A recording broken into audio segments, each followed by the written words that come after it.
তাদের পাশ থেকে তাদের মাথায় হাত বুলিয়ে দিব, কারণ তারাও আমাদের পরে বাড়িতে চলে যাচ্ছে। না, বিয়েটা আসলে করারই জিনিস, বিয়েটা না করে উপায় নেই। আপনি ফেসবুকে স্ট্যাটাস দিয়েছেন যে ব্রাজিল যদি হেরে যায় বিয়ে করবেন না, এখন কি সিদ্ধান্ত নিলেন, বিয়ে করবেন কি করবেন না? না, বিয়েটা আসলে করারই জিনিস, বিয়েটা না করে উপায় নেই। তা আসলে এটা একটা বিনোদন ছিল, খেলার মধ্যে হার জিত সবকিছু থাকবে, সব বিয়ের জায়গায়। এতটা কনফিডেন্স ছিলেন যে ফেসবুকে লিখেছেন যে বিয়ে করবেন না? হ্যাঁ, কনফিডেন্স ছিলাম, এটা সত্য।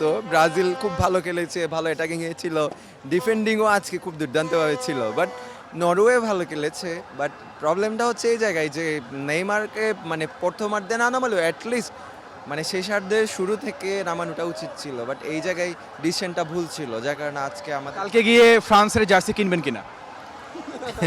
না, আমাদের যে আর্জেন্টিনা সাপোর্টার রয়েছে তাদেরকে আসলে মনে সমর্থন করব, সরাসরি সমর্থন করার সুযোগ নেই।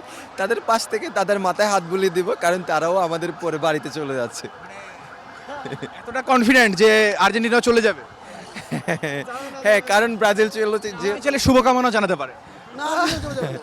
শুভকামনা আসলে জানাচ্ছি, কিন্তু মন থেকে না।